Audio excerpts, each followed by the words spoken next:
Imagine traveling back in time. No cars, no airplanes, not even trains.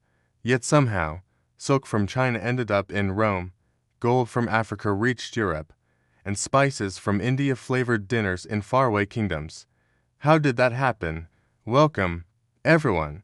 Today we're diving into the fascinating world of the forgotten trade routes that shaped our modern world the invisible highways that connected people, cultures, and ideas long before Google Maps or global flights ever existed. Picture this.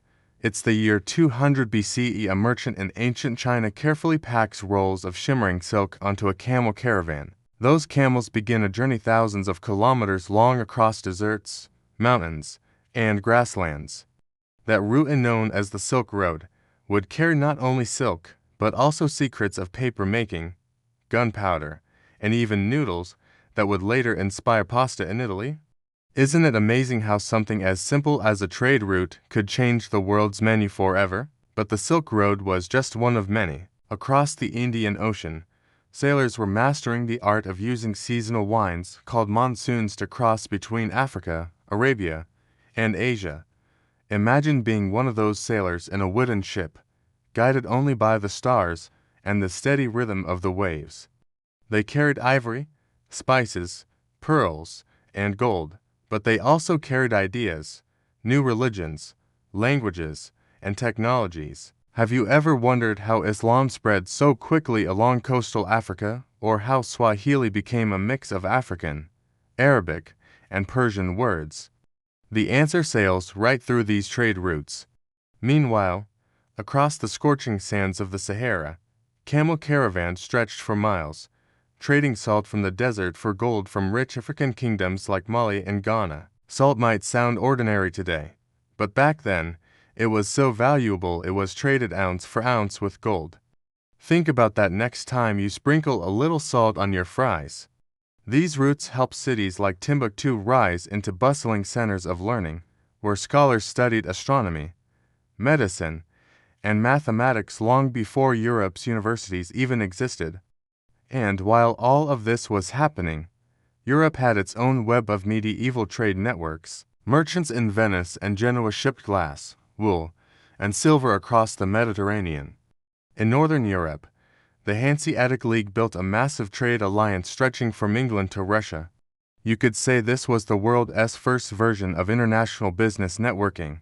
But instead of LinkedIn, people used ships, letters, and good old-fashioned word of mouth. Now here's something many people don't realize.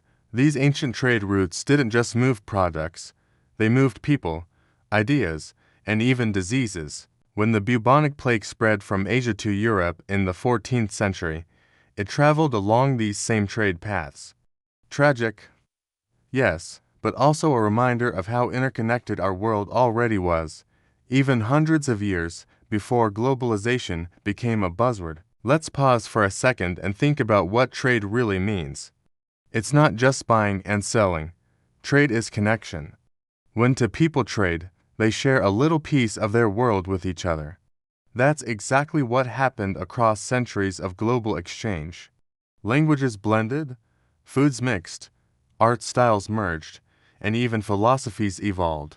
For example, Buddhism spread from India to China through traders and monks who walked the Silk Road. In return, Chinese inventions like paper and compasses eventually reached Europe and helped spark the Renaissance.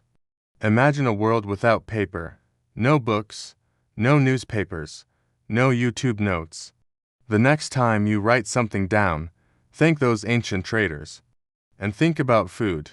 Without these routes, Europeans might never have tasted pepper, cinnamon, or sugar.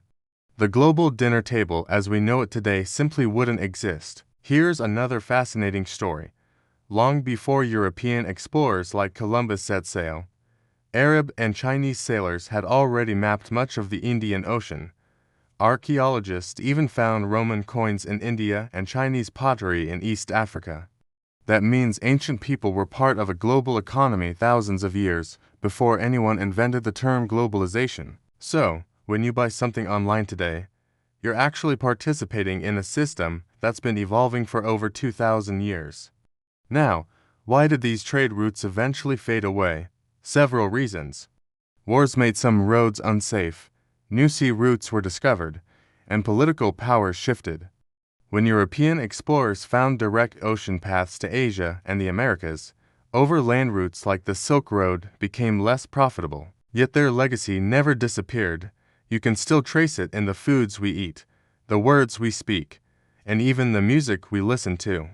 For instance, the guitar's origins trace back to instruments that moved through Islamic Spain, a blend of Middle Eastern and European styles made possible by trade. Even today, modern shipping lanes, air routes, and digital trade networks mirror those ancient paths. The same way spices once traveled in ships, now data travels through undersea internet cables connecting continents.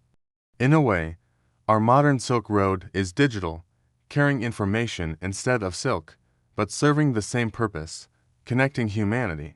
So next time you sip coffee grown in Ethiopia, brewed in Italy, and enjoyed in your own kitchen, remember, that drink is part of a 1,000-year-old story of global exchange. Or, when you use your smartphone made from materials sourced in Africa, assembled in Asia, and designed in California, that's trade in action, just in a high-tech form.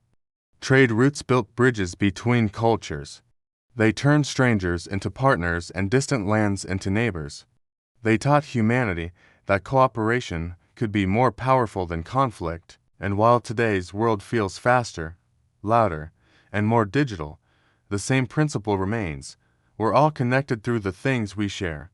So what can we learn from the forgotten trade routes that shaped our modern world? Maybe that our progress as humans depends not on isolation, but on exchange, on curiosity, respect, and the courage to reach out to someone different. That's the real magic of trade. It doesn't just move goods, it moves hearts, minds, and dreams. If you enjoyed traveling through history with me today, don't forget to give this video a thumbs up. Drop a comment below. Which ancient trade route would you have loved to explore? The Silk Road, the Indian Ocean voyages, or maybe the golden paths of West Africa? And of course, make sure to subscribe for more amazing stories from history, science, and culture every week. Thanks for watching, and remember, the world has always been connected, long before we ever realized it.